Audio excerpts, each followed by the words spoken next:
Hello, എല്ലാവർക്കും പുതിയൊരു വീഡിയോയിലേക്ക് സ്വാഗതം. ഇന്ന് നമ്മുടെ പറമ്പിൽ കുറേ കോവയ്ക്ക ഉണ്ടായിട്ടുണ്ട്. അപ്പോൾ അത് മുഴുവൻ ഇങ്ങോട്ട് പറിച്ചെടുക്കണം.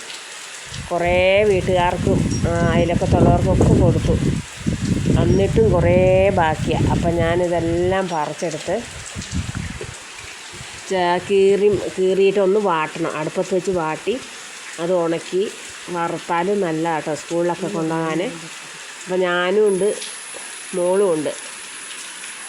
അപ്പം മോള് പറിക്കുമ്പോൾ ഞാൻ വീഡിയോ എടുക്കും, ഞാൻ പറിക്കുമ്പോൾ മോള് വീഡിയോ എടുക്കും. അങ്ങനെ ഞങ്ങൾ അങ്ങോട്ടും ഇങ്ങോട്ടും മാറി വീഡിയോ എടുത്താട്ടോ ഈ കോവയ്ക്ക മുഴുവൻ പറിക്കുന്നത്. ഇതുണ്ട്, ഇതെല്ലാം പന്തൽ, വലിയൊരു പന്തലിട്ടുണ്ടായിരുന്നു കേട്ടോ. അപ്പോൾ ആ പന്തലിങ്ങനെ ചെരിഞ്ഞു പോയി വലിയ മഴ പെയ്തപ്പോൾ. ഇതിൻ്റെ ഉള്ളിൽ നിറച്ചും കാടുക. അപ്പോൾ ഇതിൻ്റെ ഉള്ളിൽ കയറി നിന്ന് പറിക്കാൻ പറ്റില്ല, കുനിഞ്ഞ് നിന്ന് വേണം പറിക്കാൻ. കുറേ കോവയ്ക്ക പഴുത്ത് ചീഞ്ഞും പോയിട്ടുണ്ട്. അപ്പോൾ അത് നമ്മൾ ഈ തലയിലൊക്കെ തട്ടി, മേത്തൊക്കെ ചീഞ്ഞ പാവയ്ക്ക അല്ലാത്ത കോവയ്ക്ക വീണിട്ടുണ്ട്. എന്നല്ല, ഞാനിങ്ങനെ ഓരോ ഉണ്ടായത് മുഴുവൻ നല്ല മുഴുത്ത കോവയ്ക്ക കേട്ടോ.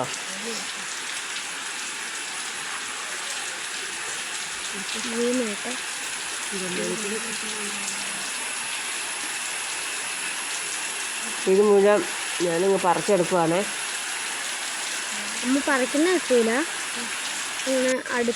ഇത് നാടൻ പാവയ്ക്കല്ല കേട്ടോ, ഈ ഉരുണ്ട ഒരു തരം ഒരു കോവയ്ക്കയാണ്. അപ്പം ഇതിന് മറ്റേ പാവയ്ക്കത്തിൻ്റെ അത്രയും രുചിയില്ല. അപ്പോൾ ഇത് കടകളിൽ കൊടുത്താലും ആൾക്കാർക്ക് ഇതിന് വലിയ ഡിമാൻഡില്ല. മറ്റേ കോവയ്ക്ക ഉണ്ടോയെന്നാണ് എല്ലാവരും ചോദിക്കുക. ആ നീണ്ട കോവയ്ക്കയില്ല, നമ്മുടെ നാടൻ കോവയ്ക്ക, അതാണ് എല്ലാവരും ചോദിക്കുന്നത്.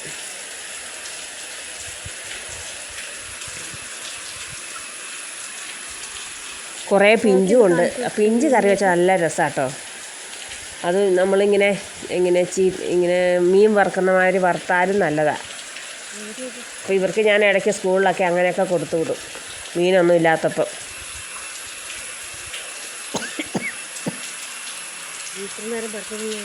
പുറത്ത് നല്ല മഴ, അതുകൊണ്ട് ഞാൻ ഈ റെക്കോർഡ് ചെയ്യുമ്പോഴേ മഴേൻ്റെ സൗണ്ട് കാണും കേട്ടോ. കേട്ടോ, നമുക്ക് ഇത്ര ഒരു കൊട്ട നിറച്ച് കോവയ്ക്ക കിട്ടുന്നുണ്ട്. എനിക്ക് പച്ചക്കോവയ്ക്ക ഇതിനെ നല്ല ഇഷ്ടമാണ്. അപ്പോൾ ഞാൻ ഒരെണ്ണം തിന്ന് നോക്കട്ടെ. നമ്മളിതെല്ലാം കൊണ്ടുപോയി നമ്മൾ വീട്ടിൽ കൊണ്ടുപോയി ഇതെല്ലാം ഉണക്കണം. വാട്ടിയിട്ട് അടുപ്പത്ത് വെച്ചൊന്ന് വാട്ടിയിട്ട് കോവയ്ക്ക, പച്ചമുളക്, അങ്ങനെ കോവയ്ക്ക എല്ലാം പറിച്ച് കഴിഞ്ഞ് വൈകുന്നേരം ആയപ്പോൾ ഞങ്ങൾ പാടത്തേക്കൊന്ന് ഇറങ്ങിയതാട്ടോ. അപ്പോൾ കഴിഞ്ഞ 3-4 ദിവസമായിട്ട് നല്ല മഴയല്ലായിരുന്നോ. അപ്പോൾ പാടത്തെ വെള്ളമൊക്കെ ഇറങ്ങിയോയെന്നറിയാൻ വേണ്ടി, പാടം നിറച്ച് വെള്ളമായിരുന്നേ, അതൊക്കെ ഒന്ന് ഇറങ്ങിയോയെന്നറിയാൻ വേണ്ടി ഞാനും പിള്ളേരും കൂടെ ഇറങ്ങിയതാട്ടോ. പിന്നെ ഞങ്ങൾ അവിടെ ഒരു വലിയൊരു പുഴയുണ്ട്, പുഴയല്ലാത്ത കുളം. ആ കുളം നിറച്ചും വെള്ളം ഉണ്ടാവുകയെ. അത് ഈ മഴക്കാലമായിട്ടുണ്ടെങ്കിൽ കുളം ഏതാ പാടം ഏതാന്ന് തിരിച്ചറിയാൻ പറ്റില്ല, അതുപോലെ വെള്ളമായിരിക്കും. അങ്ങനെ നോക്കുമ്പം അതൊരു റോബസ്റ്റ വാഴക്കൊലേ, അത് മൂത്തിട്ടില്ല. അതുകൊണ്ട് ഞങ്ങളങ്ങ് തിരിച്ചു പോന്നു. അങ്ങനെ കാനയുണ്ട്, ആ കാനയൊക്കെ ചാടിക്കിടന്ന് ഞങ്ങൾ അപ്പുറത്തെ ഒരു പാടമുണ്ടേ. ഇതെല്ലാ വർഷവും കൃഷി ചെയ്യുന്ന കേട്ടോ. അപ്പോൾ നല്ല രസമല്ലേ അത് കാണാൻ. പശുക്കളെ ഉള്ളവരെല്ലാവരും ഇവിടെ കൊണ്ടുപോയി പുല്ല് തീറ്റിപ്പിക്കും. അപ്പോൾ അത്രയേ ഉള്ളൂ ഇന്നത്തെ വീഡിയോ. ഓക്കേ.